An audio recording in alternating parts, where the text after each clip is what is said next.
Ever wondered what makes TV so powerful in Jamaica? Time to find out. Welcome to Global TV Group 358, where television meets innovation. We're not just about shows, we're about shaping society. In Jamaica, TV keeps you informed, connects diverse voices, and supports democracy. Imagine a Jamaica where broadcasters unite, sharing data and collaborating globally. That's us, a unified voice in the TV industry. Did you know TV advertising is still king? It drives website traffic, boosts brand equity, and powers integrated campaigns. Even in an age of digital, TV stands strong, resilient in tough times. Our Global TV Deck is your treasure trove of insights and data. With charts, graphs, and success stories, it's your guide to impactful TV advertising. Curious to learn more? Visit our website and see how Global TV Group 358 keeps television at the heart of entertainment in Jamaica. Get ready to binge watch the future. Oh, thy peace, God of my salvation, because the mouth of the sinful and wicked is open. Rastafari.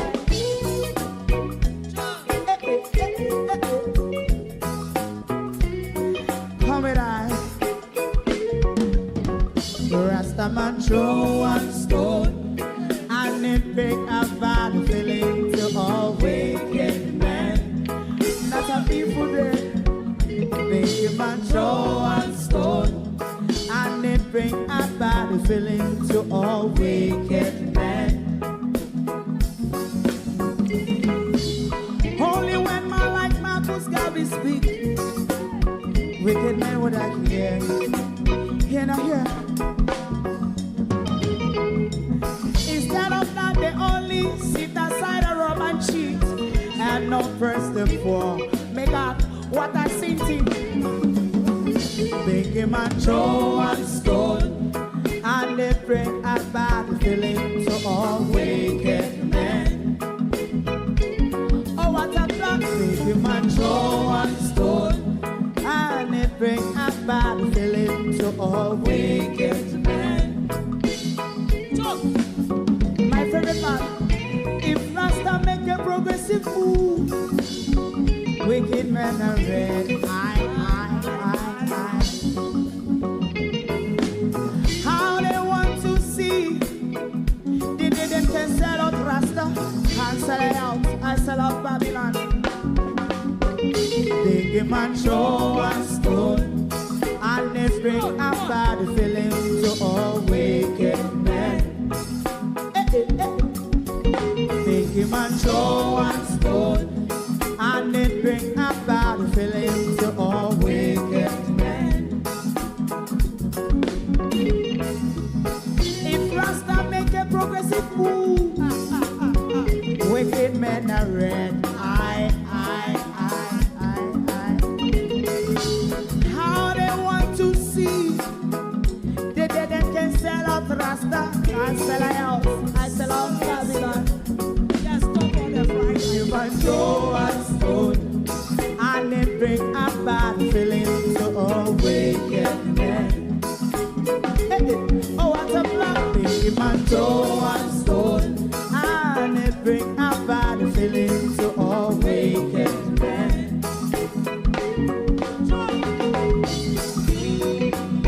You have eyes to see, let him see. You have ears to hear, let them hear. What a prophet must say.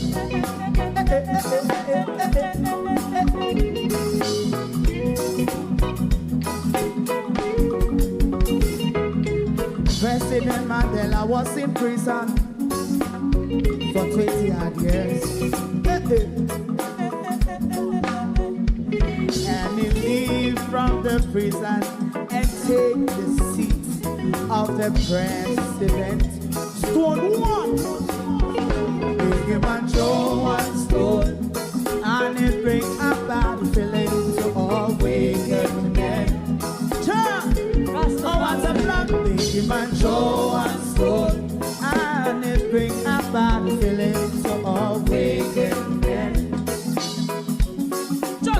Rasta man throw one stone, and it bring a bad feeling to all wicked men.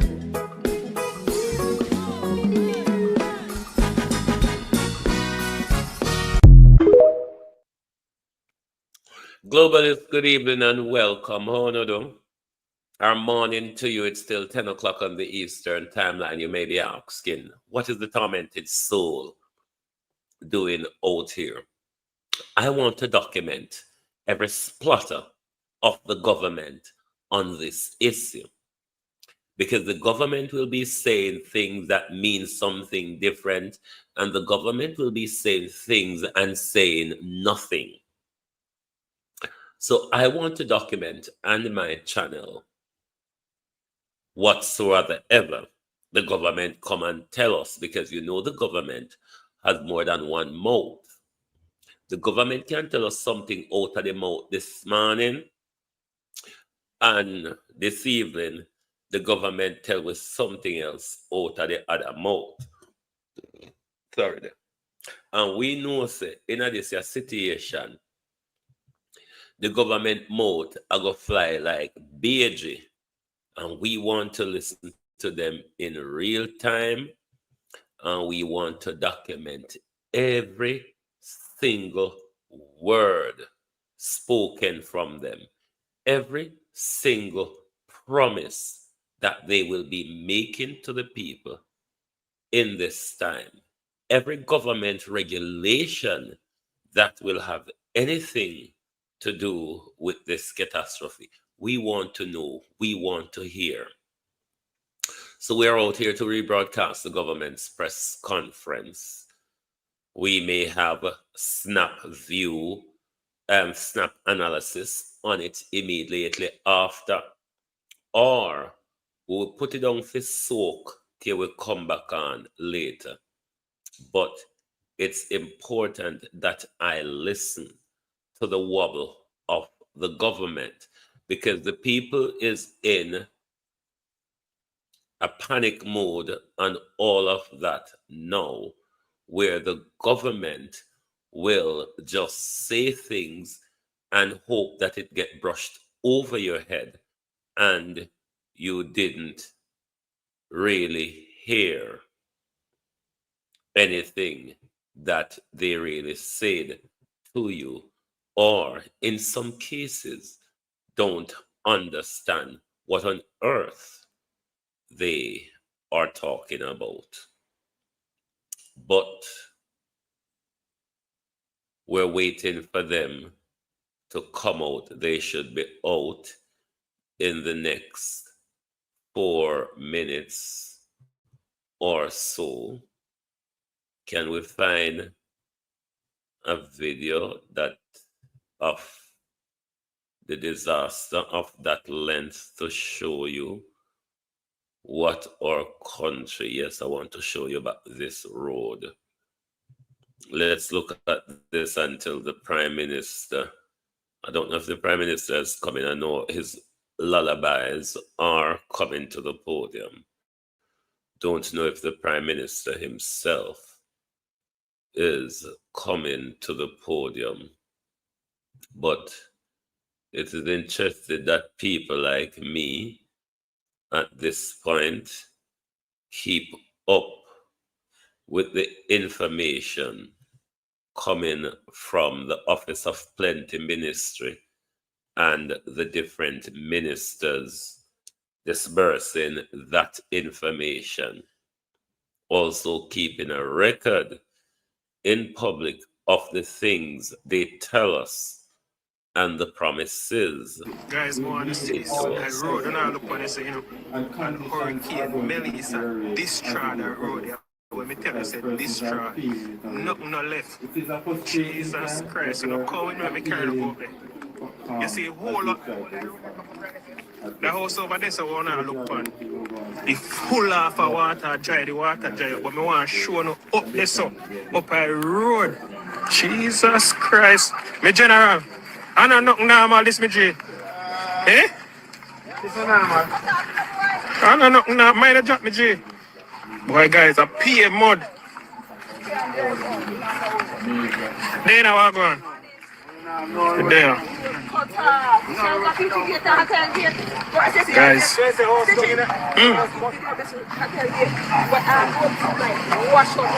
Allah, hear it. Guys. Me I go show now what go on. Me tell you, look here. I rode this, you know.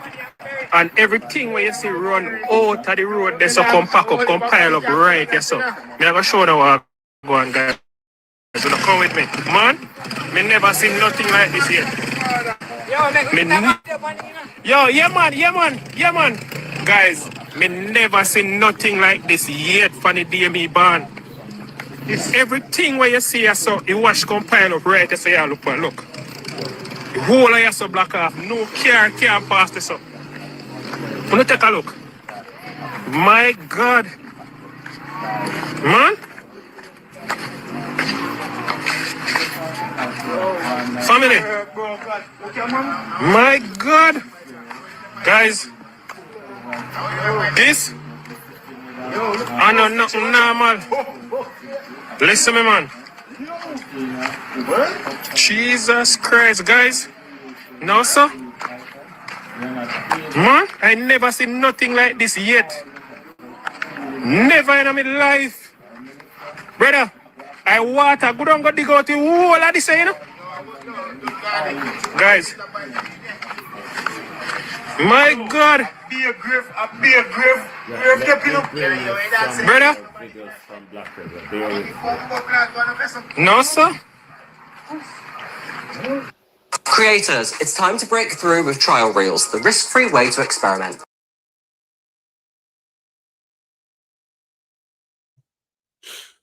We're still waiting for Churchill, Poppy, and the crew to come out and tell us something about rebuilding, because they say it's a special press briefing of Melissa's recovery. So we are awaiting the government's official response to the recovery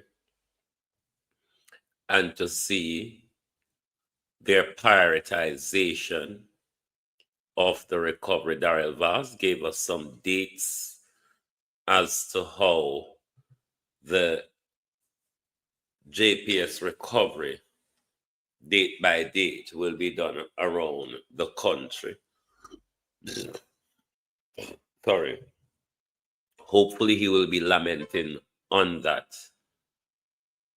Desmond McKenzie and Nesta should be able to tell us about our roadway infrastructure, bridges and all that from their assessment. And Desmond McKenzie will, along with Dana, would most likely be charged with giving us an overall briefing and update of their assessment across the country in the aftermath. So we are waiting for the government, Lady Humpty Dumpty and the crew to get out here and tell us something, nothing, anything, you know, just say something, just open your mouth, even just come out here and yarn. Even if you come out here and you yarn, we will understand that your jawbone has expanded. Sometimes I'm not really the more than that, you know. Sometimes it's not really more down a jaw corner, just a yarn. So we don't hear nothing we want to say. We don't understand nothing we want to say. Nothing we want to say don't make sense. Sometimes when it's this story today, and then tomorrow is a totally different story. So we have to document this government step by step as we go along, because there are intentions behind what we endure, and the government will have to make sure him do that thing, let's remind you of the Prime Minister. To make sense of why it is that we are It low button over here. It investment in the parish, which would include the bypass for Spur 3 to go down, and then the bypass to get to here, which will effectively bypass Santa Cruz. It will involve the development of South Coast tourism, because we have a product here that is really great, and we need to maximize that tourism product. And then we have a massive investment in irrigating the plains here. We have launched the Pedram Plains Irrigation Project, which is now underway. So we're focusing on the agricultural potential of the parish, and that will essentially take water from the Black River. But for this town of Black River, you have so much history, so many heritage buildings, that it pains my heart when I hear that the buildings, some of them have suffered from fire. Some of them have been destroyed by fire. And I would make an appeal to the residents of Black River, to those who own some of these historic buildings. If you know what I know, you would preserve those buildings. Preserve them, because very soon they are going to be exceptional in value. Now, I was very instrumental in the approval for the medical school that is here. Something that we have not taken advantage of, but we should, is education tourism. And we're going to target this part of Jamaica for that new industry, education tourism.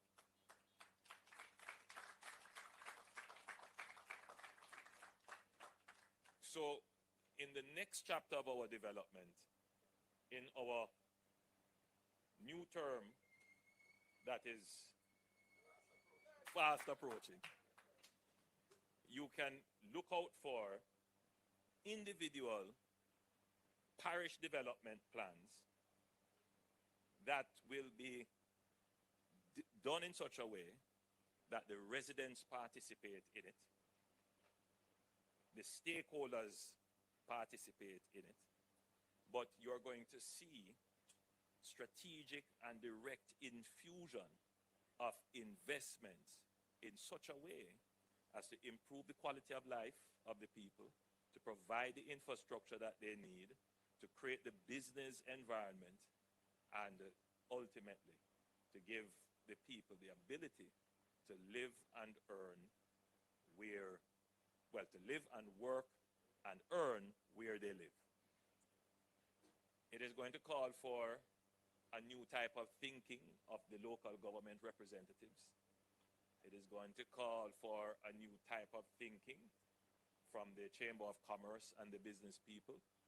And this obviously must include the spaces where we all come and interact, the markets and town centers, because we're going to have to restructure those areas as well.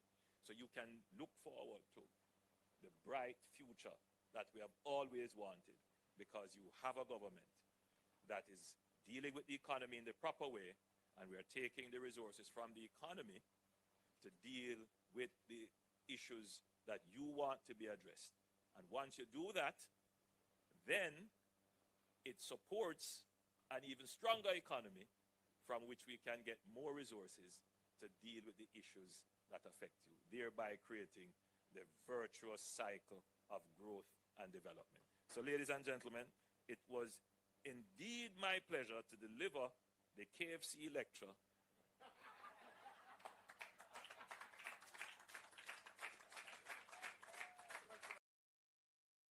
You can now start to make sense of why it is that we are making certain massive investments in the parish, which would include the bypass for Spur 3 to go down and then the bypass to get to here, which will effectively bypass Santa Cruz. It will involve the development of South Coast tourism, because we have a product here that is really great, and we need to maximize that tourism product. And then we have a massive investment in irrigating the plains here. We have launched the Pedram Plains Irrigation Project, which is now underway. So we're focusing on the agricultural potential of the parish, and that will essentially take water from the Black River. But for this town of Black River, you have so much history, so many heritage buildings, that it pains my heart when I hear that the buildings, some of them have suffered from fire. Some of them have been destroyed by fire. And I would make an appeal to the residents of Black River, to those who own some of these historic buildings. If you know what I know, you would preserve those buildings. Preserve them, because very soon they are going to be exceptional in value. Now, I was very instrumental in the approval for the medical school that is here. Something that we have not taken advantage of, but we should, is education tourism. And we're going to target this part of Jamaica for that new industry, education tourism.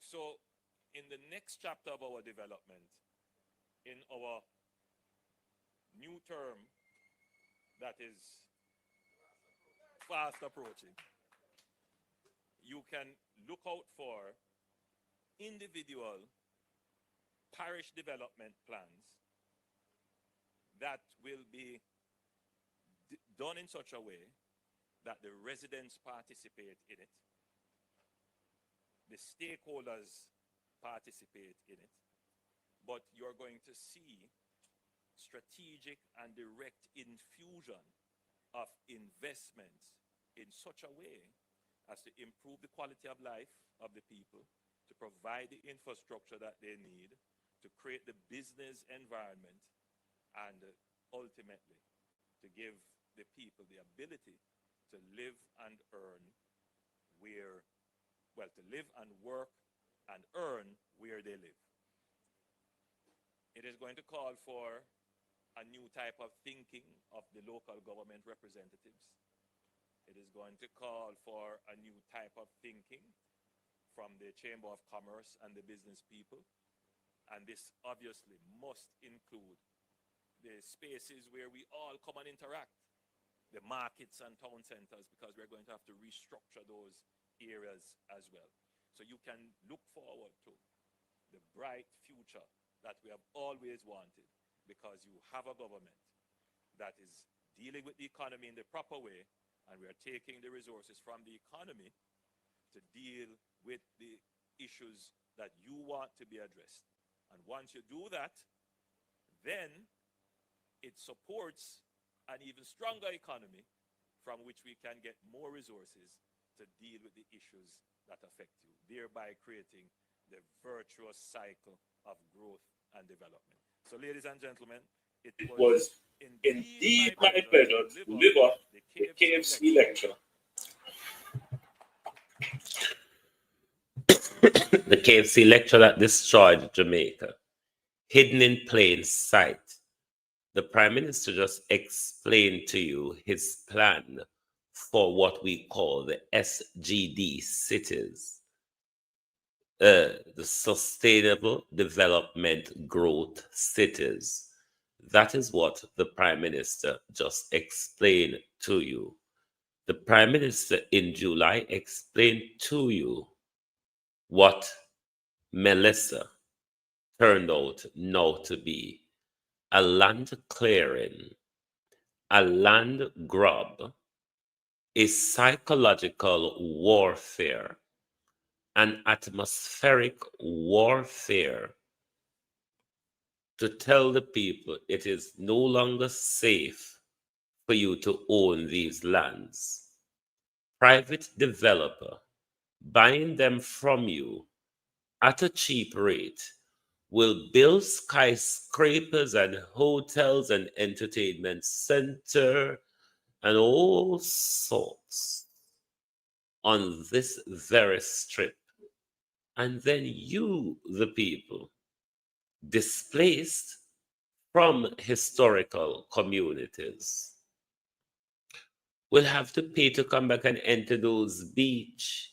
You probably, if you refuse to have a digital ID, will not be able to enter those sustainable development cities that Black River will usher in. The historic Black River, which first gave electricity to Jamaica through hydroelectric. Yeah.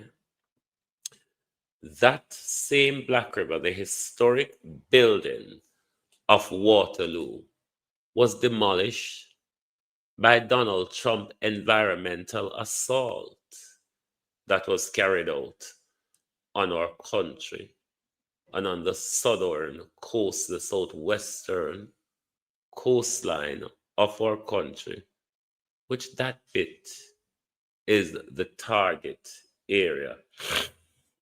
Our the government, they are them a fine tune. Okay, the government a fine tune him things them before him come out.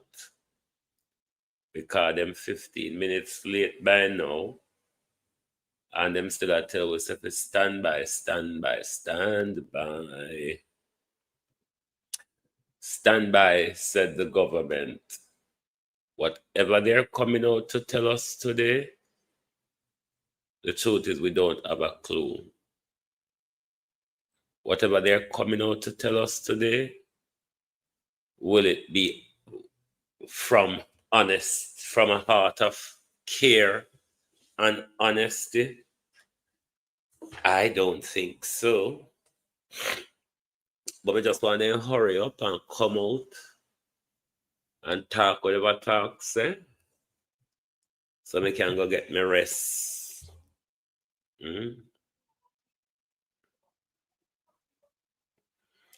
So I can get my rest. Because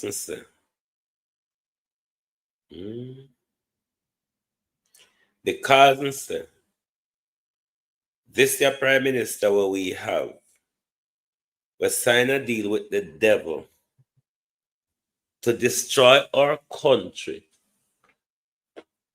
to implement their 2030 agenda, Pact for the Future agreement, Sustainable Development City. That's what it's all about. Your titles. Your titles. Your land title may be very important in all of this. Will government use compulsory laws to remove the people under the disguise of safety? Because the tidal surge in our community came about a mile inland. Came about a mile inland. So that's a good argument for the government to use against the people in order to take away their land. But when private investors develop the southern belt, will it not be risky for them as well? Ask yourself the question. You don't you remember when in Beryl, one of the grant that one of the grant that the Prime Minister spoke about was a relocation grant. I don't know if you remember. But the Prime Minister spoke of a relocation grant. We have a relocation grant, he says. And if anyone wants to relocate, we're happy to assist. We're happy to assist. So listen for the relocation argument that will be pushed your direction. Listen for the safety argument because of climate change and the dangers and the risk of climate change. Listen for those arguments. Listen for those arguments. The government will be coming to tell you an awful lot of who shot John. So, I don't want to make anything slide over on your head and think that, oh, the government cares. The government probably a one that say, the government major concern is, did it trigger my catastrophe bond? Because that's the bond money where them are going to use to build a city where them are tell we about, isn't it? The bond money is to build a city where them are going to tell we about. And what government and them friend them are going to pay you and the southern belt to relocate because it's a danger for you. Even though it's a danger for you, we want the land to develop this rich tourism product, and we want to connect that coastline all the way to Negril. So we have that whole southwestern belt. That whole southwestern belt is controlled by private investors. And you, the people of Jamaica, is now finally landlocked. There's a lot coming, you know. I'm just trying to prepare you. I am just trying to prepare you because you're going to blame yourself if you don't know what's happening. You're going to blame yourself that it is your sin, your wickedness, and your iniquity that you have been punished for. But is that the reality? Or somebody have a vested interest in removing you? Lady Shia, come. Lady with the mouth. Churchill puppy. Take off the thumbnail off of your screen, the Churchill. Good morning, Jamaica. Good morning to everyone who is watching. I'm ready to go. The passage of Hurricane Melissa. And we all know it's been devastating seeing the scenes in Western Jamaica. There are entire communities that seem to be marooned and also areas that have been flattened. I think the entire Jamaica is really broken because of what has happened, but we remain resilient. We are working to get to those who need as much assistance as possible. And I will give you some updates right at the beginning. I know some of you go off at 10:30 for other programming that's not as important. So I'm going to try to get through those updates very quickly, but I have to acknowledge persons in the room. Where this morning you're going to have the Honorable Favour Williams, our Minister of Finance and the Public Service. You will also have the Honorable Desmond McKenzie, our Minister of Local Government and Community Development, the Honorable Darrell Vaz, our Minister of Energy, Telecoms transport, the man working to get the lights back on and holding our energy partners very much responsible and holding their feet to the fire. The Honorable Matthew Samuda, Minister of Water, Environment and Climate Change, who will update you on the water situation. The Honorable Nestor Morgan, our Minister with responsibility for works, updating on roads. We'll also have the Honorable Andrew Wheatley, our Minister with responsibility for science, technology, and special projects. And he's going to be bringing us some updates on some issues we're having in the online space. We have several permanent secretaries here. We acknowledge them. I know we don't have much time today to go through everyone, members of the media. We also have with us some special persons. We cannot do this recovery without partnership and without international support. And we have some persons here with us who are indeed Jamaica's brothers and sisters. And those are representatives from the government of the Cayman Islands. And I have to acknowledge them. We have the Honorable Andre Ebanks, and I'd love you to stand so they can see you, the Premier and Minister for Financial Services and Commerce from the Cayman Islands, and he has a team with him. They came in this morning. They flew in one of the first flights to come to Jamaica with supplies to assist the Jamaican people. They had generators, medical items, meals, and they're going to be doing more. They've said they're going to do much more, and we're so happy to have you here this morning, and we thank you for your partnership in this very difficult time for us. We also have several ministers here with us. We have the Honorable Nicholas Da Costa. We also have the Honorable J. Ebanks.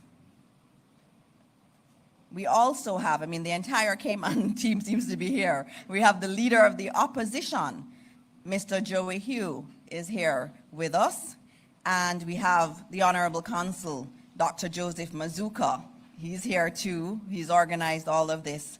And we also have Sam Rose, the Cabinet Secretary in the Cayman Islands. And so we thank you all for being here. And again, I say good morning to everyone.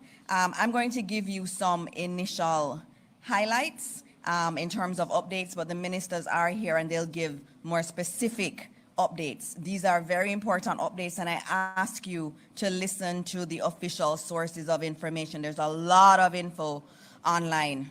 Some of it is true, some of it is not. So please pay attention to official information. And so yesterday, several ministers were out doing damage assessments. I know all the members of parliaments were also. In addition to that, our Prime Minister, he did aerial tours and ground tours yesterday in parts of Western Jamaica. The Prime Minister today will attempt to do Trelawney, Westmoreland, and Hanover. So yesterday we were able to do some of St. Elizabeth, we were able to do some of St. James, didn't get to do everything that we would have wanted to do because sometimes the helicopter could not land because of the devastation. And so today, based on the weather, and as you know, we can't send the helicopters up if the weather is not good. And so we have to always bear in mind safety. So we'll continue some of that work today. And the Prime Minister, as I said, will attempt today to go to Trelawney, Westmoreland, and Hanover because we have to see the damage that has been done there. There's also we've had many requests from members of the media to also go up in helicopters to survey the damage. But we cannot do that right now. Right now, all the helicopters are focused on relief-related efforts. And so we cannot at this time do that. But we're hoping that by in the weekend, we'll be able to accommodate media. And so we'll be able to have some limited tours, if you want to call them that, or missions where we take members of the media to see the damage by air. I'm going to go now into some updates from the Jamaica, the JCF and the JDF, but primarily the JDF. The JDF, or military, is doing quite a lot of work, and I just need to note they have activated a humanitarian and disaster task force, and they have several disaster assistance teams that are working, 3 different teams. Yesterday, they started the work to get to Westmoreland. They are cutting their way on foot through blocked roads, by foot. This is not easy work. So they were able to get to Black River through a lot of very difficult work and difficult conditions. They were also able to do Luana, Middle Quarters, and New Holland.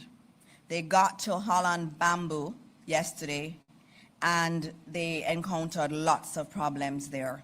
As you know, these beautiful bamboo plants, they're entwined, and they've had to be cutting through, and they've had to pull them out, use equipment. Sometimes it's machetes that they're using to get through them. And there are hundreds of bamboo plants that they're trying to get through.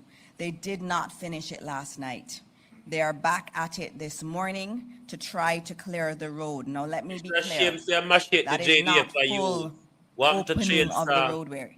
What we're trying to do is to get a corridor that relief vehicles, emergency vehicles can go through. So we're trying to get one lane cleared. Now, we are hoping that will be done by this morning. The JDF team started again, and they are working very hard to do that.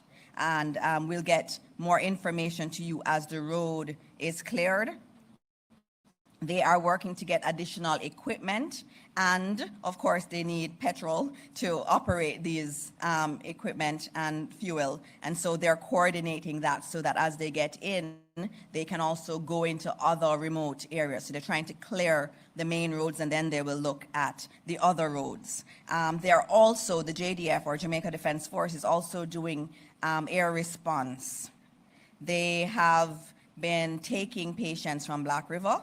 So they've been doing casualty evacuations from the Black River Hospital. A lot of people are worried about that hospital, so they have been doing that. They've also started this morning to move some of the pre-positioned food from Up Park Camp, which is our military base, and they have started that.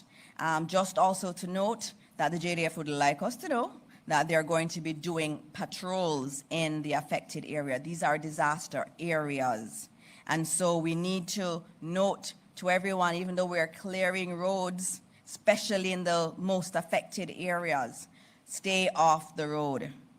We need the emergency vehicles to pass. We're opening it for the ambulances. They're also coordinating their ambulances behind that team that is going by foot, opening the roadway. There are ambulances behind them trying to get to the affected. I also have to note also that we are, and I don't see it here, so I'm going to have to find that one. I know one of the questions had to do with casualties, and I have an update from the JDF in relation to that, and I should give that to you. They have dedicated a helicopter to locate and coordinate the collection of any bodies that may be there. We get a lot of reports about potential bodies. We're not sure. They have to verify this. And so we have a helicopter that's been dedicated that is going to be doing that really, really very difficult work. Obviously, we continue to pray that we will not have to recover many bodies, but just know that the JDF is doing everything they can to get there and to do what is necessary. And so we will give you more updates on that as we go along. I also have some other updates for you in terms of flights. You would have heard that the airport opened, and Minister Vaz will speak a little bit more on that, and that's why the Cayman team was able to be here. But in terms of Kingston Harbor, there are many entities that want to ship goods to Jamaica, and so the process of reopening the harbor started yesterday, and so the harbor is open. So let's talk about KFTL. Most of their berthing systems are intact and sound. There have been minimal damage to cargo, and so we expect that this morning it did happen. The harbor master declared the harbor open, and vessels can now come in. So KFTL and KWL will commence unloading of vessels and delivery of cargo. They started that at 7 a.m. this morning, and so the ports are opening. We also should note the waiving of storage fees until November 2. the Port Authority of Jamaica and the Public Wharves, KFTL, KWL, and port handlers will waive storage charges on containers for the period that the terminals were closed until the 2nd of November 2025. In terms of our cruise ports, yesterday we did do assessments. The Port Authority was out, and there is some good news there. In Ocho Rios, the cruise pier can accommodate vessels beginning tomorrow, the 31st of October 2025. And in terms of Falmouth, there's more work to be done. The town was badly affected, but in terms of the cruise pier, there was some damage, but not extensive damage. So we should soon be able to bring that up, and we'll give you more updates on the Montego Bay Cruise Terminal. The Port Royal can accept vessels from tomorrow also, October 31. And in terms of Port Antonio, when Elan gives till the end of November, from the 31st of October. people I have that some other not here. updates, but I'm going to go straight to the ministers. I'm going to begin with I'm going to start with Minister Daryl Vaz, who will come and give you an update on the utilities and also his work with the telecoms providers. Minister Vaz.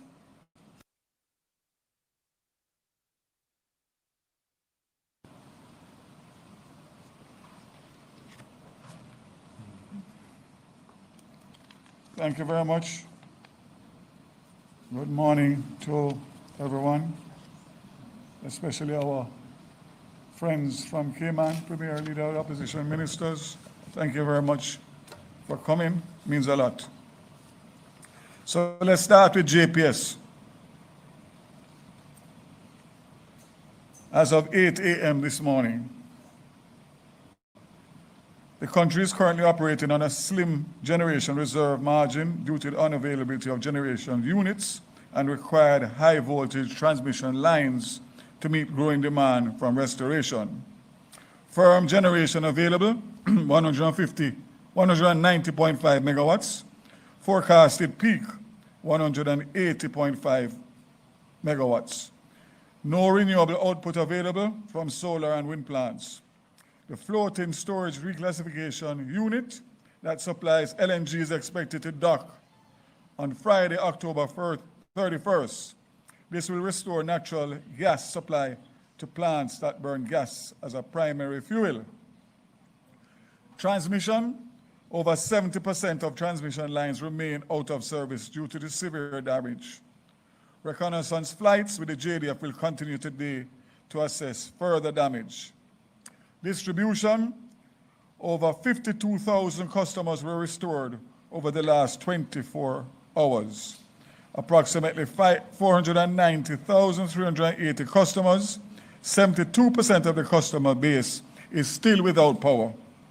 70% of the distribution network is de-energized with only sections of Kingston and St. Andrew, St. Catherine, and St. Thomas, the main areas being served.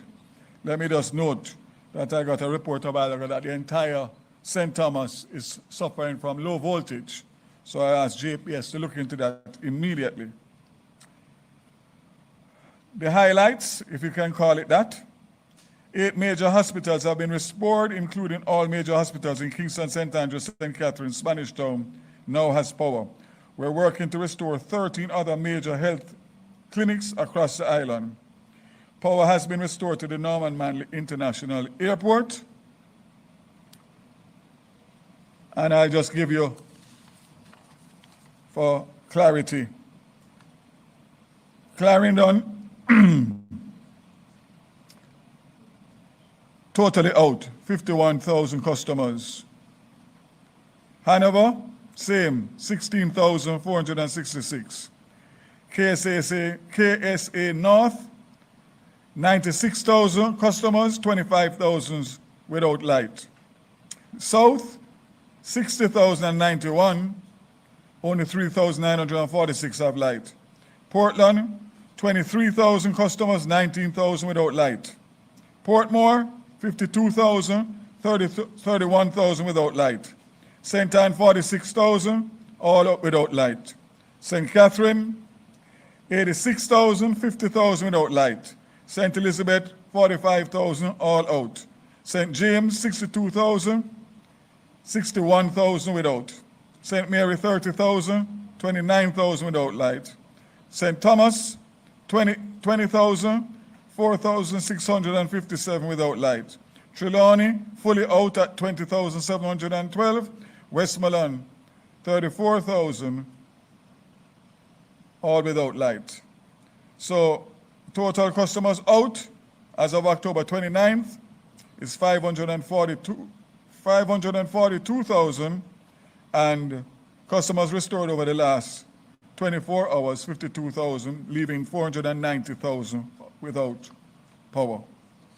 So we understand the frustration, we understand the anxiety, but we ask for your patience. The Universal Service Fund in the Western region has 7 public Wi-Fi hubs and 112 community Wi-Fi hotspots. All are down due to hurricane damage, power loss, and ISP service disruption. In the interim, deployment of Starlink satellite-based internet systems to provide immediate broadband coverage in key communities while terrestrial infrastructure is restored. Installation of solar-powered hubs that can support Wi-Fi access and device charging for residents, enhancing community resilience and access to communication channels during restoration period. We all know how important communication is in a time like this. There are people who still have not been able to make contact with their families, their loved ones, their friends, and road access is still impossible. So you can imagine the deep, deep sense of worry that is widespread across Jamaica. Some good news. All 3 international airports are now open for relief supplies. We are expecting 9 flights. Cayman was the first this morning. Thank you again. And we expect 9 relief flights into Norman Manley. We expect 2 into Ian Fleming through American Airlines. And we also expect 2 into Montego Bay this afternoon with the operators of the airport, GAP, sending from Mexico 2 cargo jets with supplies and also obviously technical support for the airport. Better news, if we can call it that. Norman Manley International resumed operations this morning for commercial passenger, and we have 1, 2, 3, 4, 5, 6, 7, 8, 9, 10 flights in and out of Jamaica today. We have Cayman Airways, Aerojet, American, 2 flights, Caribbean, Copa, Air Canada, JetBlue, Cayman. So Cayman would have 3 actually, and Copa would have 2. That's arrivals. And of course, those same flights will depart. So Norman Manley is back up for all intents and purposes, and will continue. I'm expecting that Ian Fleming will also accommodate flights today, both relief and passenger flights. And as we know, the Montego Bay Airport is receiving relief, and I'm expecting to announce in a matter of hours the commercial operations limited to restart tomorrow. As I said before, in terms of the Montego Bay Airport, we have 2 terminals. Terminals with gates 1 to 7 had some roof damage and flood damage. So we will take those out of service and use 8 to 19, which should be more than sufficient based on the fact that we don't expect a large influx of flights outside of relief and obviously limited flights to come into Jamaica. So, just seeing what else I can give you.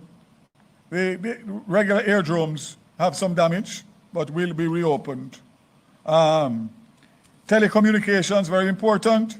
As of the 29th, Flow's telecommunication infrastructure is demonstrating resilience and readiness.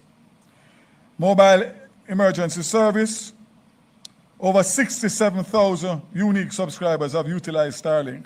SMS emergency service is available in the last 2 days. 30% of sites are operational island-wide. Urban areas showing better performance. Kingston 65%, St. Thomas 75%, St. Andrew 63%, and top mobile sites 274 are up, 520 are down, which means 35% are up. The JUTC rolled out 175 buses this morning in the Kingston metropolitan area, Spanish Town and Portmore. Those buses are going to stay on the routes, the rural routes, West Rural and East Rural. The road conditions and damage are bad, so we're unable to get into those areas. And the Rural Express, JUTC Rural Express, will discontinue the Negril service until obviously access is accessible. I think it's important, Minister Dixon, that going forward on a daily basis, we indicate to Jamaica which roads are open so people don't go trying to get to their loved ones and have to turn back. So I know work is being done, but it's important that we give that information on a regular basis so persons don't head out without being able to reach to their final destination with food and their loved one. As you said, the Harbour Master has given the go-ahead to reopen, and of course, we're just waiting on the wharfs to do their checks to make sure that all is okay with that. There was a update from Digicel.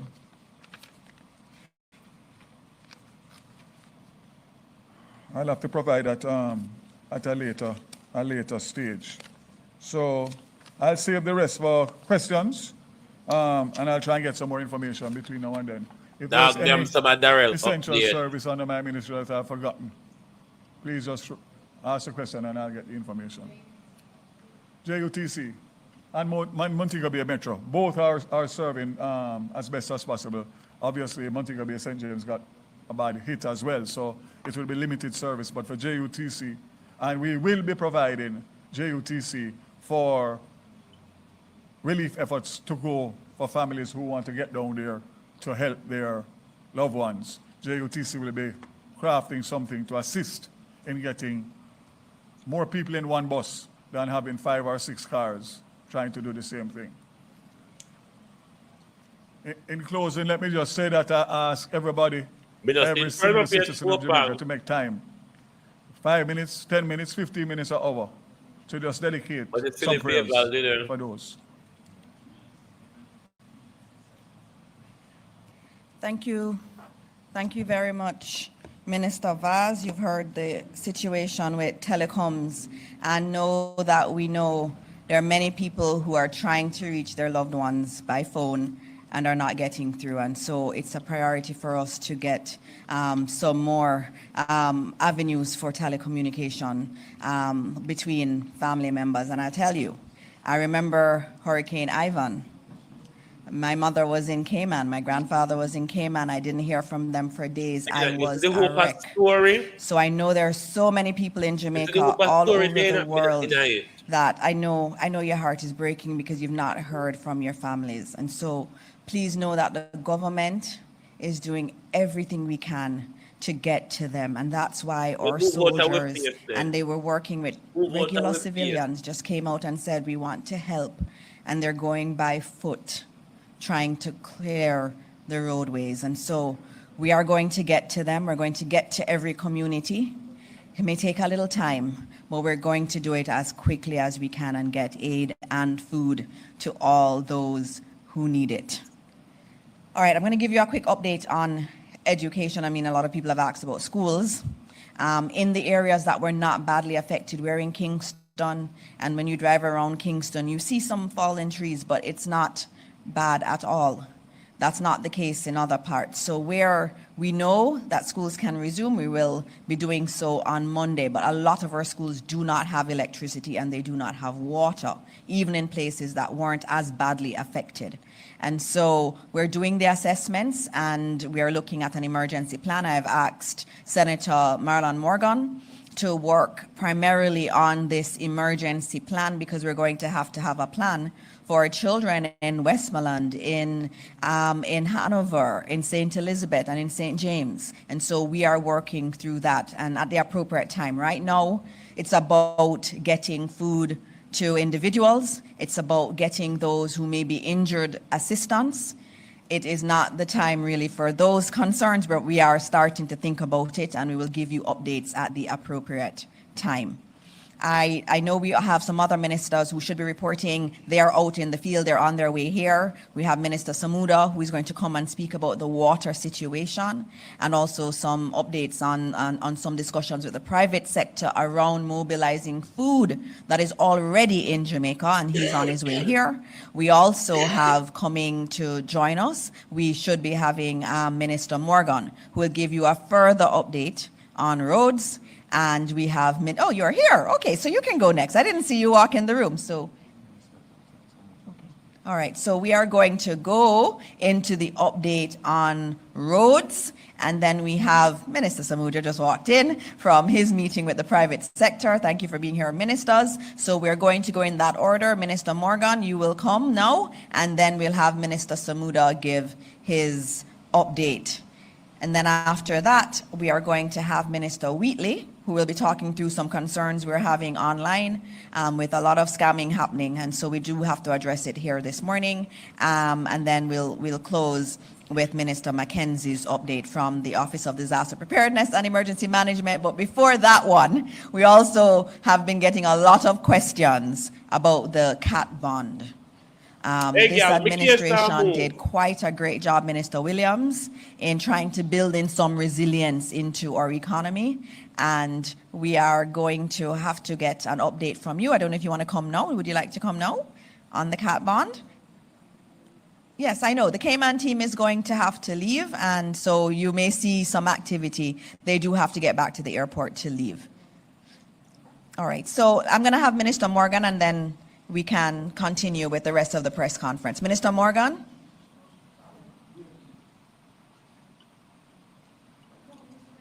You're confused.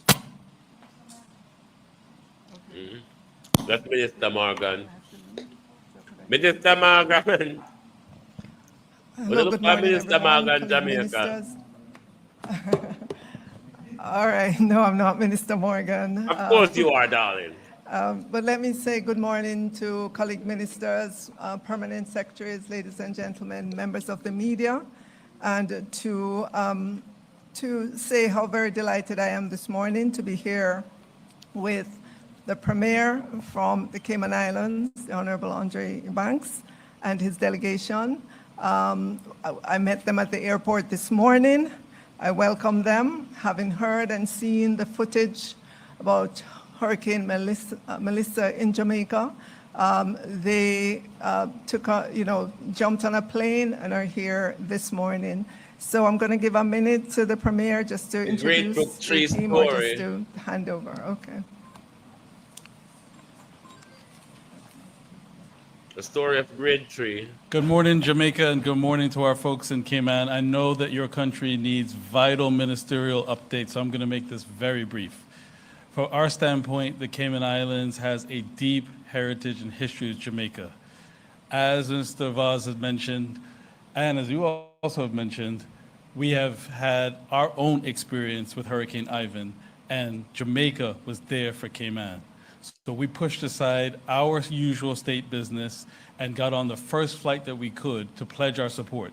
We have brought over an initial round of about US 200,000 of key essential supplies. We also have pledged, and I've written a letter signed by myself to your Prime Minister of about US 1.2 million of goods that we will have, essential supplies and resources that we will have shipped directly to Jamaica. So just know, on behalf of myself and the government, ministers who are here, Minister J.E. Banks, Minister Nick DaCosta, and the leader of the opposition, Cayman stands with Jamaica. Thank you. We'll have a host of other colleagues and friends that will come in the coming days and weeks, but God bless you all. God is in control. Thank you. That was not expected, but thank you. Just to note, if we're leaving, can we go on this side, please, so we're not blocking the cameras that are right ahead? Thank you. Bye. So thank you very much, Cayman. And I should note at this point, since we have acknowledged Cayman, there are many governments around the world that are offering support to us. We've gotten support from the US government, we've gotten support from the EU, from the UK. All of our Caribbean brothers and sisters have pledged support. I know Trinidad last night, we were on the phone with them and they have a shipment coming to Jamaica. Many other entities around the world have pledged their support, and we are so grateful to all of them for that support. Okay, and now we go to Minister Morgan. Minister Morgan, it is your time. Jamaica wants to know about what's going on the roads.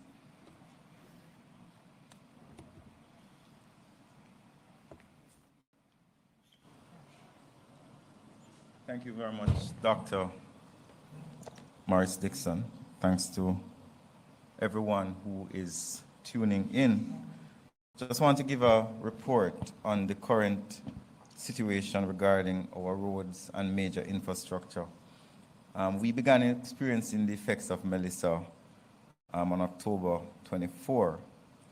For the first few days, as the hurricane moved along the south coast of the island, it resulted in flash flooding, landslides, and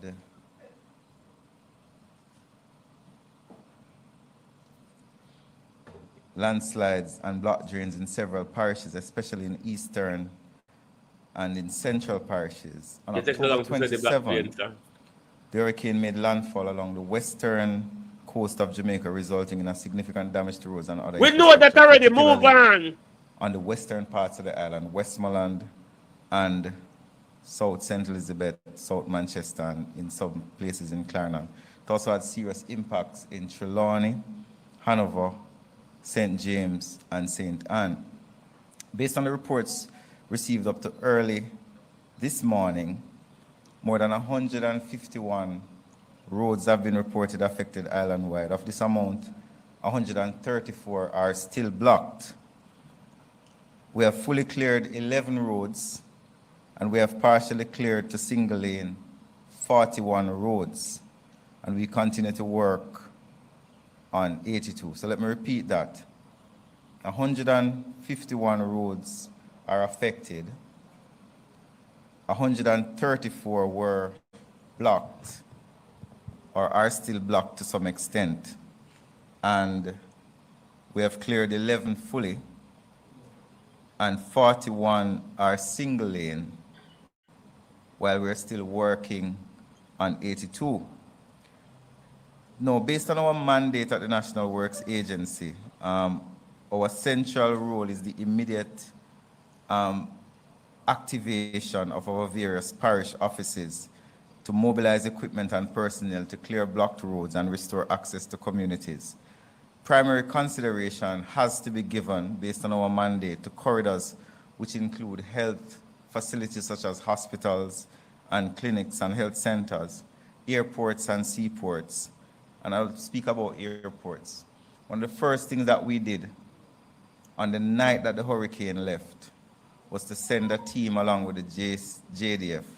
The team included the CEO of the National Works Agency at 11:30 in the night to examine the Palisados Road so that we could demonstrate that the road was safe for the opening of the airport. What technical skills does the chief executive have? Did immediately in the aftermath of the hurricane. So we have to give access to shelters. We have to work with the Jamaica Public Service Company to give access to power lines and so on. But we also have to wait on the Jamaica Public Service Company to tell us that this line is no longer live and we can clear it. Across the island, a large percentage of the Jamaica Public Service facilities are lying on the road. The contractors cannot touch those power lines without the Jamaica Public Service Company saying to us, it is safe for us to do so. So we have a very close relationship with the Jamaica Public Service Company. So many persons would be calling and saying, The NWA tractor is sitting there waiting. It is waiting because for safety purposes, we can't touch the line unless we get a clearance. Even though it may look like there is no power, our contractors cannot be sure. We have to provide access to cell towers to ensure that Jamaicans have access to telephony. We have to provide access to major road corridors. For example, this morning, we are working on the North Coast Highway, where there are several areas, particularly near Pear Tree Bottom, where there is silting on the road. There's also a boat, a large boat, that is across the road on the North-South Highway that we're working to clear. We have to examine major infrastructure, such as bridges. We have to look at the Sandy Gully Bridge to make sure that it is ready to take heavy traffic again. We have to look at the Maypen Bridge, the Yallas Bridge, all of these things. And not only do we have to look at the bridges, but we also have to work in collaboration with NWC, because a lot of the bridges also carry important utilities such as water line on them. So it's a collaborative approach with the government. We've secured partnership with our partners, including construction contractors, major contractors such as China Harbour Engineering, and other grade 1 contractors such as S&G and others. I won't name all of them, who have capital works taking place. For example, S&G is working in Portmore to help clear the roads in Portmore. China Harbour is working in St. James to help to clear those roads in St. James. And all across the island, we have engaged not only contractors at the grade 1 level, but also lower level contractors and also equipment owners island-wide. And they're working specifically in South St. Elizabeth. We have a lot of equipment in South St. Elizabeth. Right now, as we speak, we have equipment in Black River trying to clear the debris. But let's give an example of what is happening in South St. Elizabeth. There's 4 foot of sand on the road adjacent to the sea that is not going to be cleared in 24 hours. 4 feet of sand stretching for over a mile is going to require significant haulage, significant heavy equipment. So 24, 30 odd hours after the hurricane, our contractors are active, we are active on the ground. But the reality that we face is that we require time. Holland bamboo is another situation. Not only is Holland bamboo the bamboo in the road, but it is also flooded. So the time it would take to clear, if it was only the bamboo in the road, would be easier. Monique is the same thing. The bridge at Monique, we want to clear it, but it is also flooded. It's going to take some time for the water to recede so that the heavy equipment can go in. Not only do we have to contemplate that, but there are also areas where the hillsides have become unstable.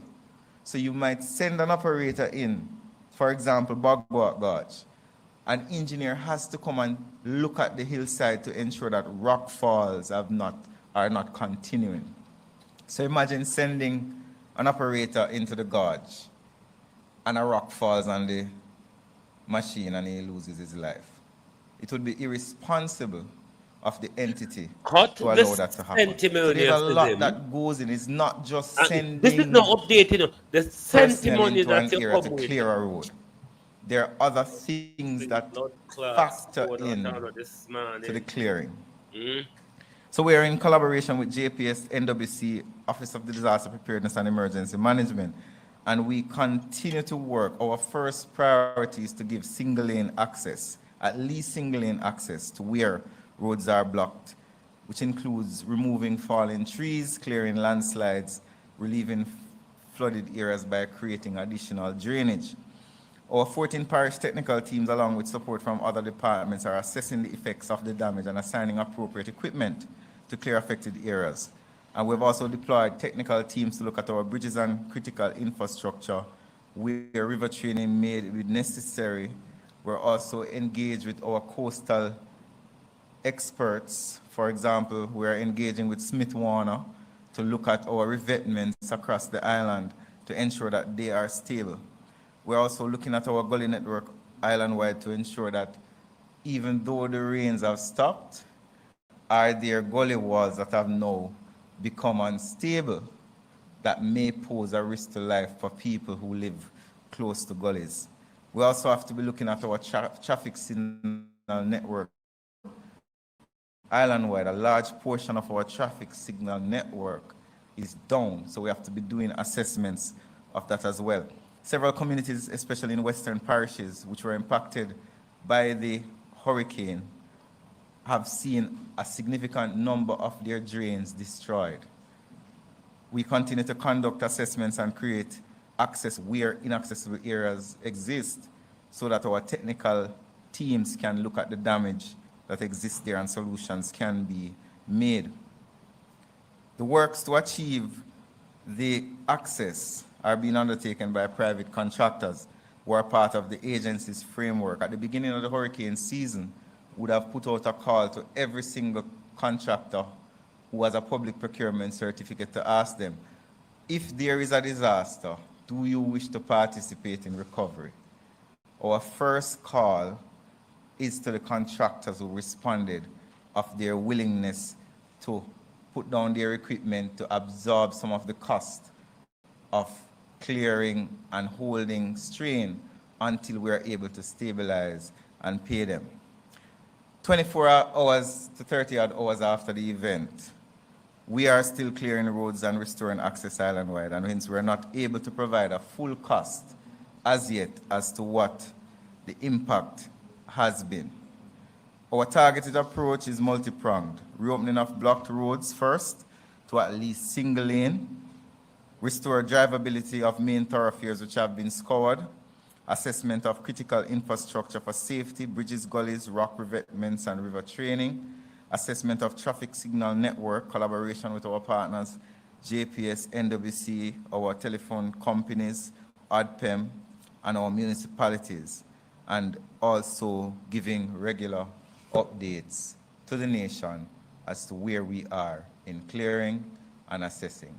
Thank you very much, Minister Dr. Dana Morris-Dixon.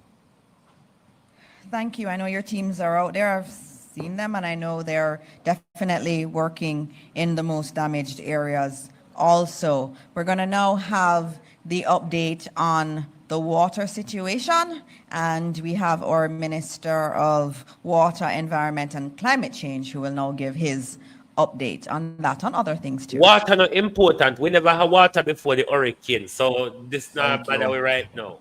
Minister Dixon, colleague ministers, heads of agencies, PSs, members of the media, members of the public who are watching and listening.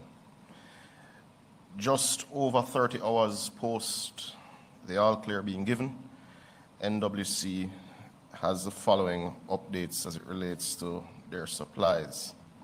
The Mona and Hermitage systems are currently operating via generator, so you would note that you're getting sporadic supply as opposed to no supply in those areas.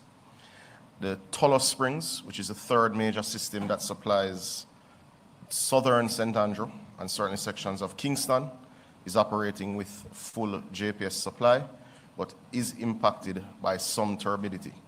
That seems to be settling now, so we are able to increase the volume of water coming from that system.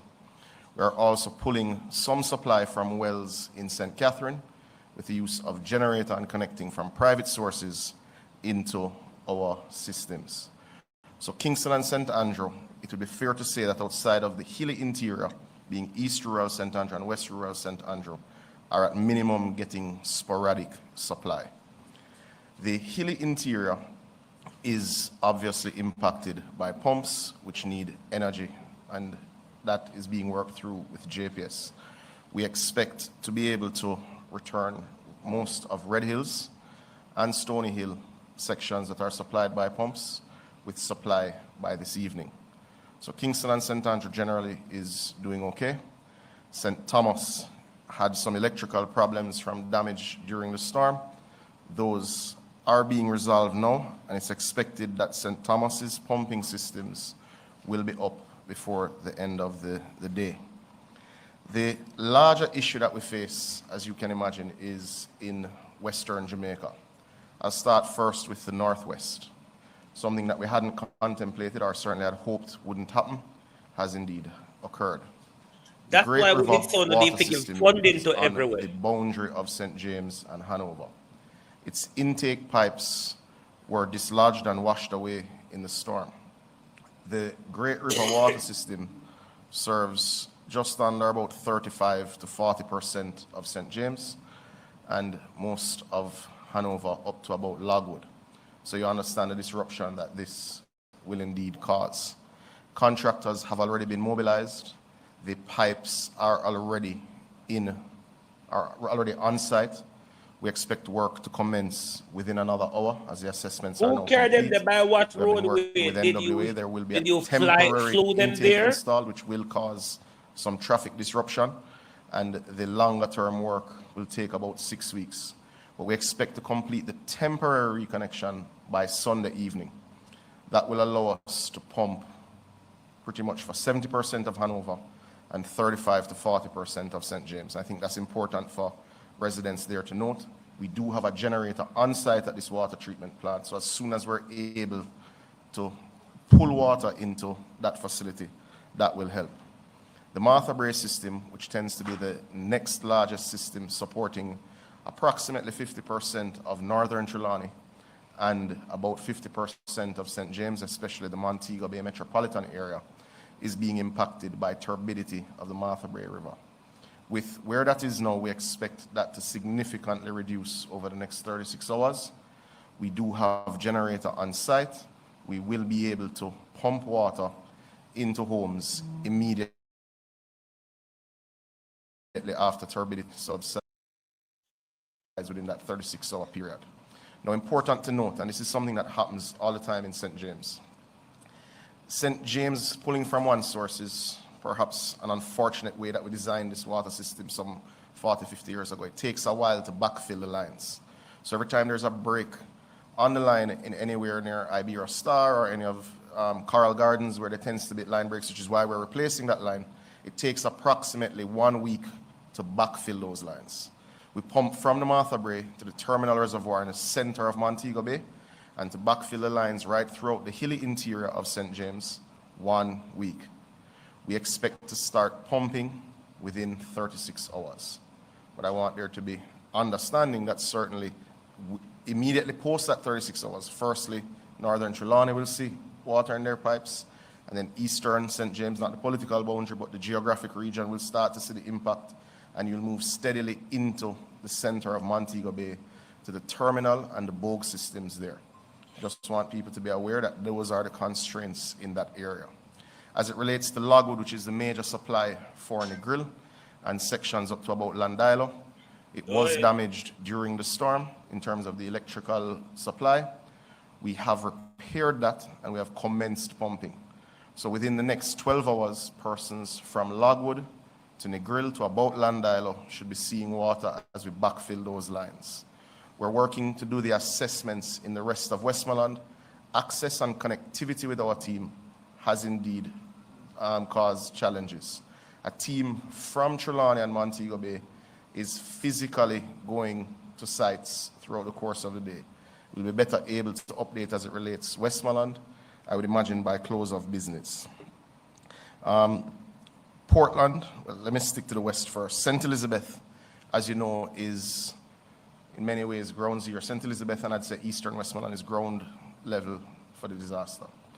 We are currently doing the assessments. There are 17 systems that we had evaluated between eastern St. Elizabeth and central Westmoreland that we have made arrangements for generators. We're working with the JDF to establish the routes to install these over the next 36 to 48 hours. You will recall that we had stated that it was 72 hours post all clear that we would be able to deploy these generators. At that 72-hour mark, it will take for some of those systems 12 to 18 hours to backfill the lines. So we're working through those issues. Clarendon is currently impacted heavily by energy issues, certainly at our pumps. The JPS has advised that the major ones that service central Clarendon, not political boundary, but geographic boundaries, will be energized by this evening. That will give us significant reprieve. However, the major issue that we faced was in the Mineral Heights and the Woodside facilities. those were significantly damaged by storm winds. We'll have a better feel as to how long those will take for restoration by the close of business. Engineering teams are indeed already there. The St. Catherine treatment plant is already back in operation. We expect backfilling of lines from Spanish Town, certainly into Old Harbour, to be complete before the end of the day, and persons in St. Catherine should largely have water supply by close of business. That's for the plains. As we know, as you have many pumps that function as lift stations into the hilly interior, into places like Riversdale, that will take some time as we restore those systems. We're doing the assessments now. Portland and indeed St. Thomas, though not in the brunt of the storm, would be impacted by turbidity issues and some power issues. We expect to deploy generators, 8 generators, which will function to restore approximately 50% of Portland and approximately 60% of St. Thomas before the end of the day. So we're working through those systems. Turbidity, we expect to largely subside over the next 36 to 48 hours. That will clear one hurdle. We're working very closely with our partners in JPS to restore power, firstly, to the systems that supply hospitals, infirmaries, places of safety, places of detention, and of course, airports, Minister Vaz. The other priority, which we had not stated, but we expect to be complete with our deployment of generators by tomorrow morning, is our loading bays for trucks. Those are being dealt with now. We have commenced loading bay operations at Logwood in Hanover to deal with most of Hanover and Western Westmoreland. We have commenced loading bay operations in Trelawney that will start to deal with Eastern St. James. We are working to get power source to a small well that we do have in Western St. James to commence trucking by this evening in the western half of St. James. Our trucking will be very inefficient because we may have to go to sources that are further away than the usual source as we get many sources up. But they will be operating, as of this evening, 24 hours a day to ensure we're able to backfill public institutions at night where we can get access and go into communities in the day. We are pushing very hard to deploy our generators and to work with JPS to hit our 70% target by the 72-hour mark of restoration for customers. Now, we are clear that many of our rural communities exist outside of the utility footprint and can be marooned or can be cut off from some of the small community tanks that they use. We have done an inventory of all the trucks that exist in the NWC license system, and we have mobilized those truckers to the stations that they can load, and we expect to be going into deep rural as well as into urban centers. We'll provide a further update, Minister Dixon, by way of some mechanism that me and you will agree this evening, perhaps around 6 o'clock, as we expect to have more progress at that time. Thank you. I literally get nothing from that. Yes, he's going to update on the private sector meeting that I had said earlier. So the Prime Minister, as a subset of the disaster risk mechanism, had asked me to engage with the private sector as it relates to food and medication. I would have had a meeting with the PSOJ, with representatives of the PSOJ, the JMEA, the JCC, the Shipping Association, and Port Authority this morning. We have looked at their current capacity on the ground. They're doing their internal assessments in terms of what they'll be able to contribute. They've formally engaged many of their suppliers for them internationally to also make donations, since they've benefited so well over decades in Jamaica. And we have formed a joint working group that will look at the distribution mechanism for over 200,000 packages over the next 10 to 21 days. That is the assessment of what we will need urgently to many of our affected communities. Now, this distribution mechanism will not be a one-size-fits-all. One of the things that we're doing throughout the course of the day and working with the JDF to do is we're assessing stores that exist in the areas worst affected that are standing and are able to operate and have stock and can be restocked because the roads are close to those areas. So in those areas where stores exist and have stock and are able to function, We'll be initiating a voucher system as soon as is possible because we don't need to mobilize physical goods to go there. Where stores are not in a position to With how operate, much? 20 we blood will be clot dealing with $1,000? packages, certainly with dry goods and non-perishables, so that they're able to make their own meals in that regard.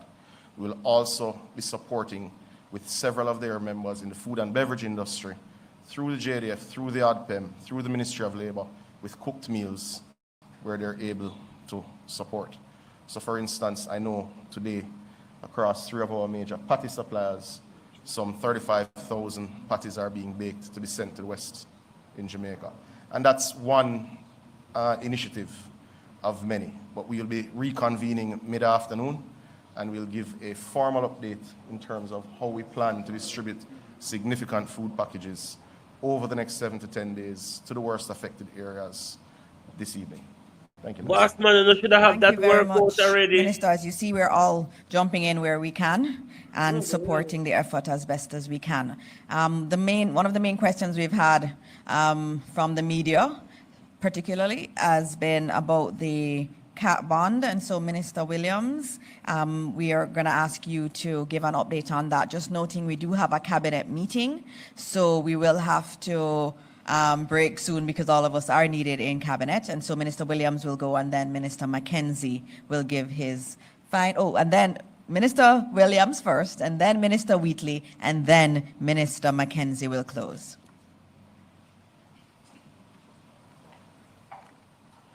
So Good morning again, everyone. Cabinet. All right, I know that we can agree that we can't prevent the storms and hurricanes that come at us.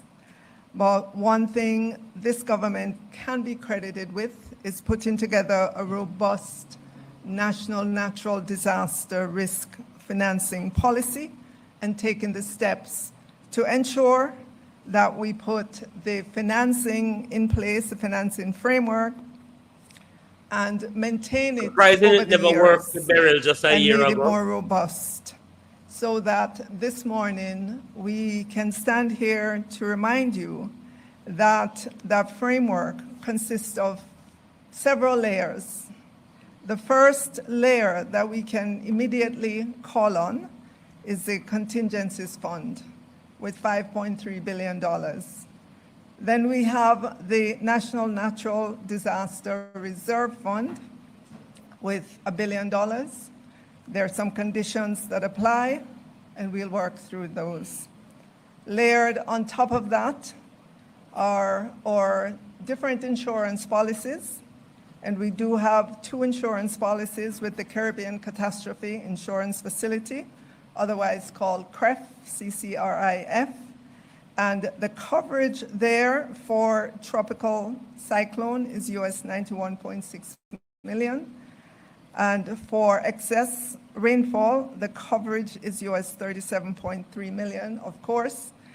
Those are also parametric insurance, meaning preset conditions, and those will be calibrated, and we will get information as to whether or not there would be a payout from that insurance. On top of that, we do have the catastrophe bond, otherwise called CAT bond, for a potential payout of $150 million US if that bond is triggered. I know that there have been many articles written, many questions asked. It was only this morning that I got word from our financial secretary, but I wish to take that word to cabinet for discussion before we talk about it publicly in the press. So you come up here for then. Additionally, we do have loans, contingent loans from our international partners. And so from the IDB, we also have a contingent credit facility of US $285 million. So you can see if the layers are exhausted, you can see how we can continue to the next layer. And so I just want to remind you that we do have these facilities in place. We don't have all the information just yet as to precisely what the payout will be from each of them. But as we get that information after updating the Prime Minister and the Cabinet, we will make that available to you. And you saw this morning as well, the Premier from Cayman, $1 million Caymanian dollars. You heard the list from Minister Dana Dixon about just all the contributions that have come in to date. And so I know as the world looks on and they get more information about just the devastation that we faced, that we will continue to see our neighbors, not only in the Caribbean, but across the world, rally to our assistance. So that would be my update, Minister. Thank you so much. You could have stayed home, you know. Thank you, Minister Williams. So we now have Minister Wheatley. This is the first time with me. Good. And you have a very sobering update for us. So thank you, Minister, for being here. Thank you very much, Minister. Good morning, everyone. While Jamaica and the government tries to deal with the aftermath of Hurricane Melissa, we have some unscrupulous players, not necessarily within Jamaica, but worldwide, trying to take disadvantage of the situation. The Jamaica Cyber Incident Response Team, Jamaica CERT, is issuing an urgent alert to the public in Jamaica and worldwide regarding the emergence of fraudulent websites attempting to exploit generosity in the wake of Hurricane Melissa. Same thing your Prime Minister does, John CERT's he monitor was the first one to build a fraudulent multiple website. suspicious domains currently under development that appears designed to divert hurricane relief donations away from legitimate channels. In fact, up to last night, we identified 8 such sites, and just now it has been updated to 28 sites that are attempting to divert contributions, donations from legitimate sources.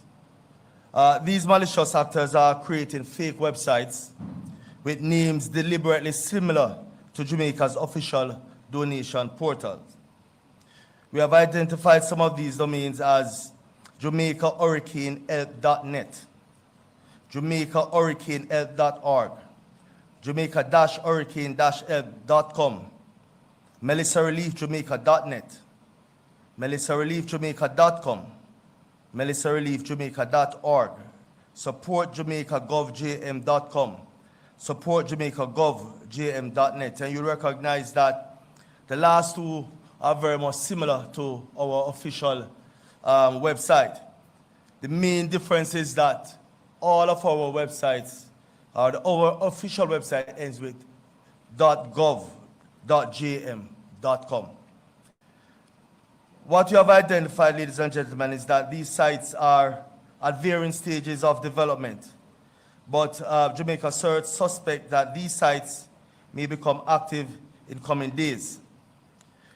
The only legitimate government website for Hurricane Melissa relief donations is https://www.supportjamaica.gov.jm. So you'll see that our official website ends with .gov.jm. How should you protect yourselves? Verify the URL carefully.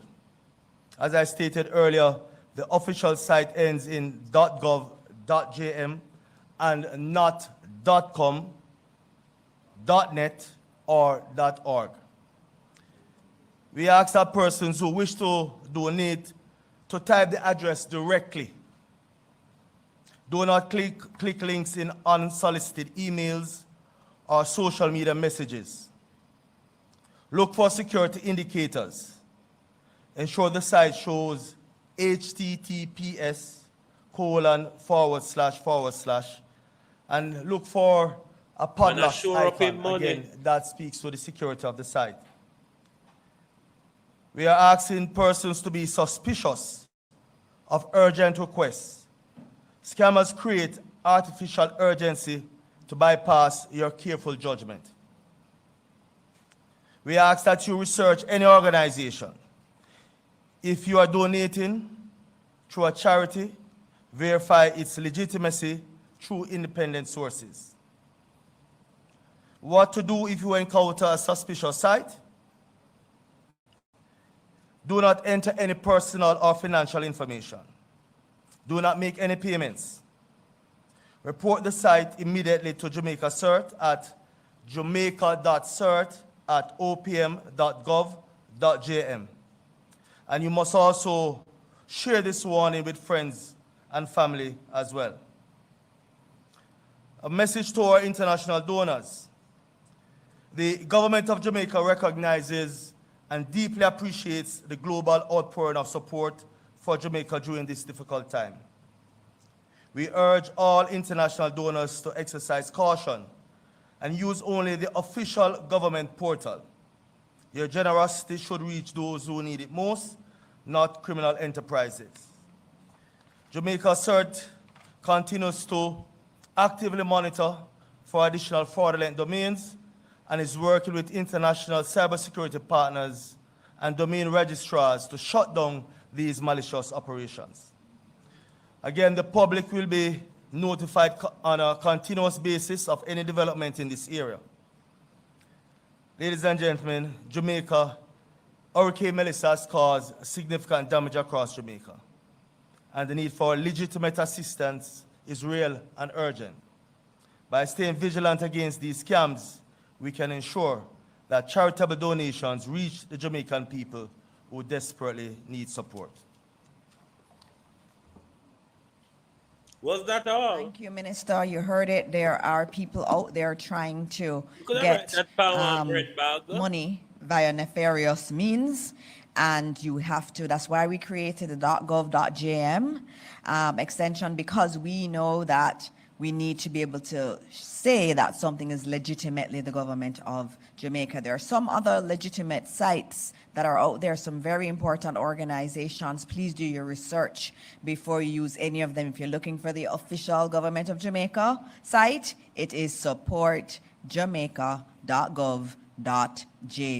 And so many people, there have been thousands of people already on that site giving contributions from around the world, and we thank all of them. And we've been joined by Minister Grange, who has said that she is doing some work in terms of mobilizing to support from the entertainment sector, and we know she's very good at that, and we're going to need all of that support going forward. And so you'll be hearing more on the initiatives coming out of the Ministry of Culture and Entertainment and Gender and Sports as they support the effort to get the donations in and to support the communities that are in need. And so our last presenter this morning, and we do have to go to Cabinet, is Minister Mackenzie. Minister Mackenzie is our Deputy Chair of the National Disaster Risk Council, and he'll give you his official update. Thank you, Minister, colleagues, permanent secretaries, members of the media, ladies and gentlemen. I will be very brief because most of the updates that are probably critical to the concerns of many Jamaicans have been addressed by Minister Vaz, Minister Morgan, and Minister Semuda. And we have had another layer of concerns based on the presentation just made by Minister Wheatley. I just want to quickly give an update on the state of our shelters and to advise that presently we have 521 shelters which are fully in operation. Now, the numbers in the shelters would have reduced substantially over the last day because many persons who went to the shelter out of precaution have left those facilities and have gone back home. So we are down to about 13,000 persons within shelters. I know we can't speak specifically to the 4 parishes that has been devastated, because the communications with those parishes is very difficult. I got a call from the mayor of Black River this morning, and we spoke, and we are making arrangements to get food and water into Slipe and another community in St. Elizabeth that he spoke to me about, and those efforts are presently on the way. Just to advise the country of the 6 most severely impacted parishes: Manchester, St. Elizabeth, Trelawney, Hanover, Westmoreland, and St. James. Over 170 communities within these parishes have been moderately or severely affected by flooding, land slippage, and other aspects of Hurricane Melissa.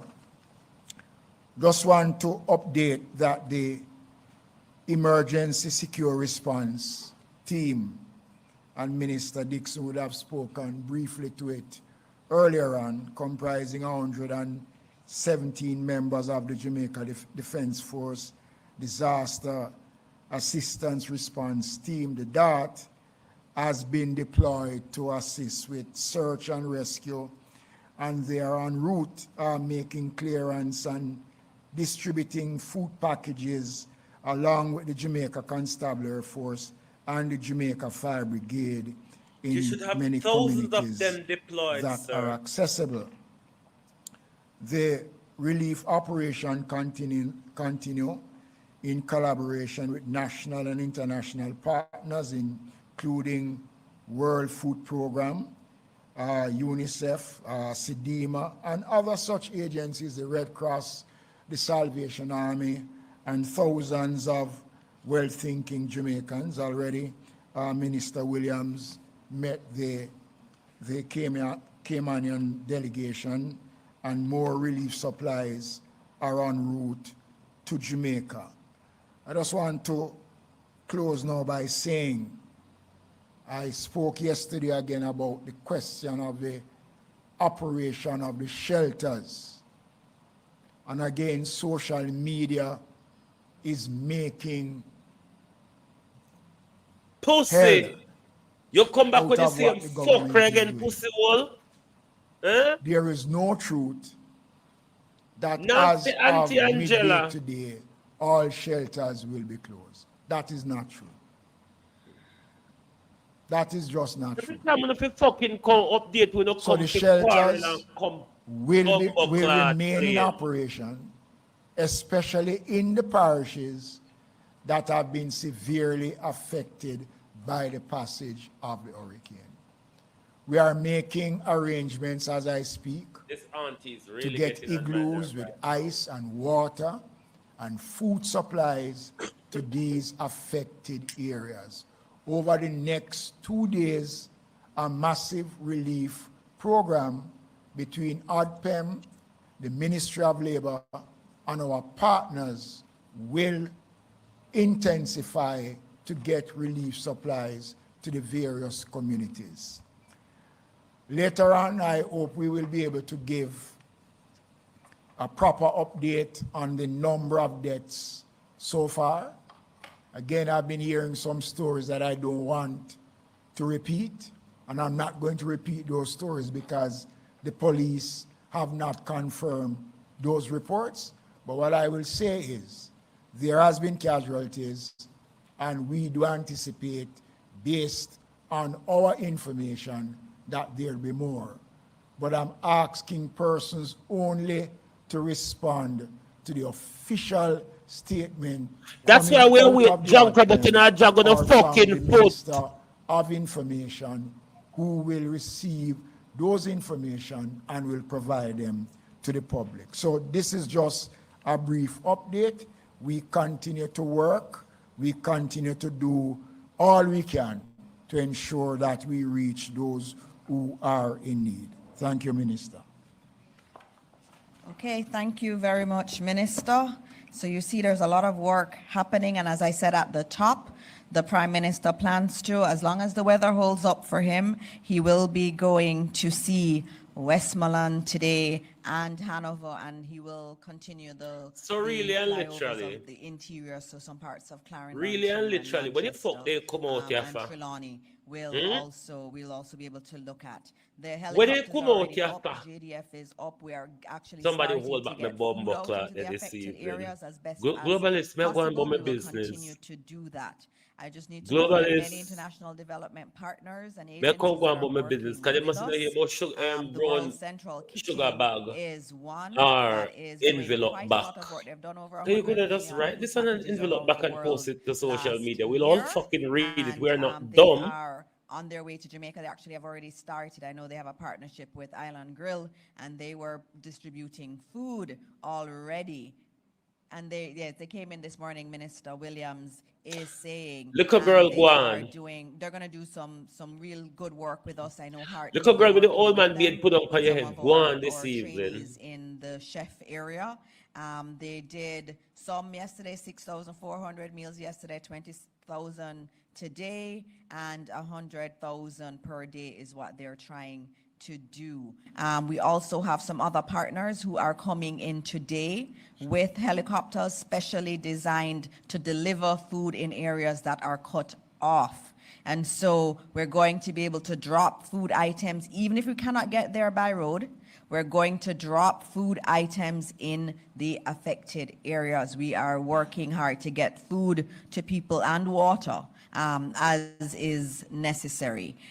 In terms of other updates that I'll quickly give you before we move on, I just wanted to note that I know there are some persons, in Kingston we've not been affected as much, and we're really very devastated for what is happening. I know there are teams right now of volunteers across the areas on the eastern side of the island that are packing goods at the Salvation Army that will go out to the communities that need it. Yesterday, I told you there's a big team at ODPEM that's working 24 hours a day. Yesterday, we had some really great Samaritans just show up. Good Samaritans show up. Michelle Smith from Traffic, she brought brownies for the team there. Summer Palace delivered special lunch for the team there. Sugar and Spice dropped off cakes for them. I just want to thank Corporate Jamaica that is trying to just support all of the emergency teams that are working. We have a lot more work to do, and we are very grateful for all support that is coming in. I'm going to now move to the questions. I have some questions here. There was one again about bodies. We are hearing reports of dead bodies. We have to confirm them, as I said, the police are going to be working on that. The JDF does have a helicopter that will be going out. We will retrieve whatever bodies there are, but we have to confirm them before we can give you any numbers, and we're actively working to do that right now. I have a question for Minister Morgan. So if you can just join me, Minister Morgan. It is from Emily Shields, and she would like to know about the NWA teams and private contractors. Are they working from St. Elizabeth westward, meaning they won't get to Westmoreland until St. Elizabeth is cleared? Is the NWA team working all over the country? Thank you very much, Dana, for that question.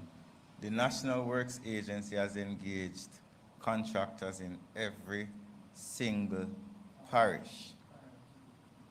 Even before, and I want to explain it, at the beginning of the hurricane season, the NWA invites qualified contractors to tell us, do you want to work if there's a disaster?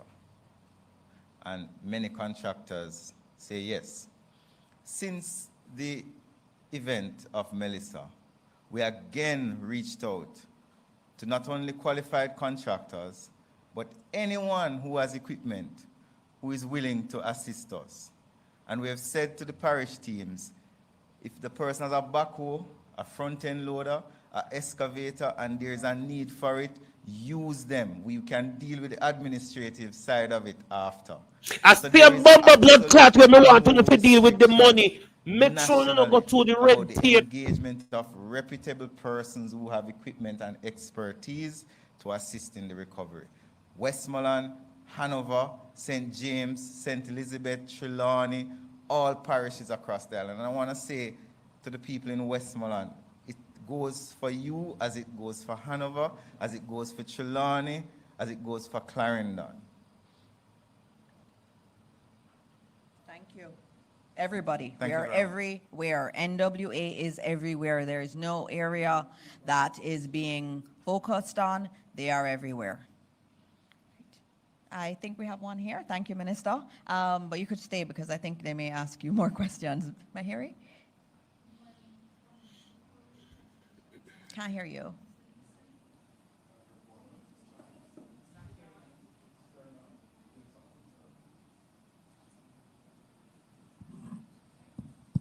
Right. Thank you. Before we head to nationwide, Minister Dixon, I know a lot of persons have been reaching out. They want to become volunteers. They want to become volunteers. And there's this popular site that I would want someone from ODPEM to confirm.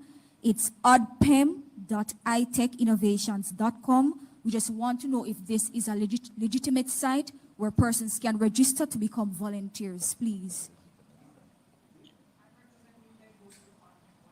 Desmond, can you take the All right, question, they're please? asking that you go to ODPEM. There's something that sounds weird, but we'll find out. That's Minister Mackenzie. We welcome volunteers. The ODPEM already have they have about over 2,500 volunteers. But that website that you just named is not something that we are familiar with. So I would refer people to go directly to the ODPEM website, okay? To the ODPEM website, please. All right, thank you, All right, I'm Minister. just noting, there's some, I know there was a call yesterday for volunteers to help with the Salvation Army, for example, and many persons went there this morning. I've been seeing pictures of people packing food there to support. And so we're going to be, there are avenues for volunteering. Obviously, right now, we're focusing on clearing the roads, on getting supplies to those who need it. And there are opportunities to volunteers, but go on ODPEM. There are a lot of sites, as Minister Wheatley has said, that are masquerading as official sites, so please be careful. Morning, everybody. Mahiri Stewart, Nationwide News here. Question to Minister Mackenzie. We did hear of one incident of one of the disaster response workers being injured before the hurricane had made landfall, but following the passage, we know of the citizens that are marooned, but in terms of the workers that are already in the areas working, is there anything you can say in terms of whether or not they're okay? The workers, the question was about our emergency response workers. Are they all okay? Has anyone been injured? Well, thank God they are okay, and they have been working 24 hours around the clock, especially in the areas that have been affected more than other areas. And I must commend the JDF, the Jamaica Fire Brigade, and the Jamaica Constabulary Force and our workers on the ground. They have been true to the cause, and they are doing a wonderful job. And thank God so far none of them have sustained any injuries. And question to Minister Morris Dixon. We've received reports at Nationwide News of some institutions that have dorms that are closing the dorms despite the fact that they may have students in them that are from the areas that have been worst hit by the hurricane. In terms of your advice to these schools that are housing these students, what would you advise them to do? What I would say is that we are Jamaican people and we take care of each other. We cannot send home a student to a place where they do not have shelter. We cannot do that. We have to think about each of these students, think about what they are going through. Many of them have not heard anything from their families. And so we have to do the responsible thing. And I ask all of the leaders across the system that they do the right thing. And I know they know what the right thing is. Ask yourself, what would Jesus do? And do that. Leave Jesus out of. And last question, I guess it would be to Minister Vaz. We know that the JUTC, for the most part, is up and running in this area. I know the rural school buses were used in terms of transporting persons to shelters. But given that schools aren't open right now, in terms of the usage of those rural school buses, will they still be used during this process to get aid to different areas?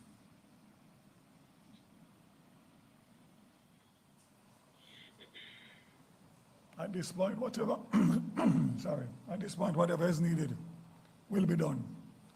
If that becomes a necessity, we will action it. All right. Thank you. I think those are all of the questions. As I said, we do have a cabinet meeting that we need to get to. But again, saying to Jamaica that the government is working really hard. All our emergency teams are out there. The JDF is out there. And what's so amazing is that so many Jamaicans have been going out to help the JDF team. We are trying to get to the areas that have been marooned. We will get there. We also have equipment in that we are clearing right as we speak that can drop the food items and other supplies into communities that are marooned. We are going to get to every single Jamaican and give them support. So as we close, we thank you. We will be giving another update tomorrow. Stay tuned for that time, and we will run off to cabinet. But as always, let's continue to pray for those who are hurting, who are really, really deeply in distress today across Western Jamaica. Let's keep them in prayer, and let's pray for the entire country of Jamaica. Thank you.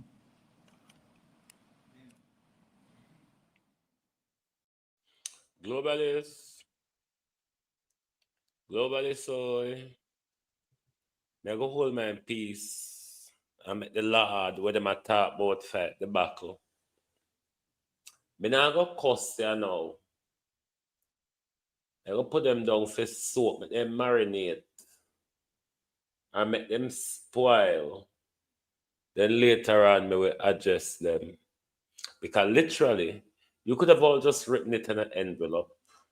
I mean, if you written it in an envelope, all if we pass Span Road and we see the envelope, if we not take you up to open and look if money in there, we're going to take you up for looking for people business right, Penny. You could literally wrote what you said in the back of an envelope and we would have gotten it because we heard nothing that we have not heard before. Anyway, globalists, later on, because them your people, yeah, you know, when Bingy go a hell with you, when Bingy go a hell with your headway, Bingy go dead. But them your people, yeah, in 10%, we got hell headway alive. Anyway, globalists, sooner or later, we will tackle them later on. And them are drunk, them come. Them come for provoke with peace. So, we will tackle them later. Tired you now. Having enough of the Jamaica government and the fuckery. Bye, globalists. If you don't like missing out on the latest shows but still enjoy classic hits, then Global TV Group 358 is your perfect match. Global TV Group 358 isn't just another channel, it's your ultimate TV experience. From breaking news to binge-worthy dramas and timeless classics, we've got it all. Our unique blend of original content and global favorites means there's something for everyone. And guess what? With GTVG's seamless streaming, you can watch anywhere, anytime. Plus, our interactive features let you be part of the action. So, whether you're a seasoned binge watcher or a casual viewer, Global TV Group 358 is here to keep you entertained day and night. Don't just watch TV, experience it with Global TV Group 358. Subscribe now and never miss a moment.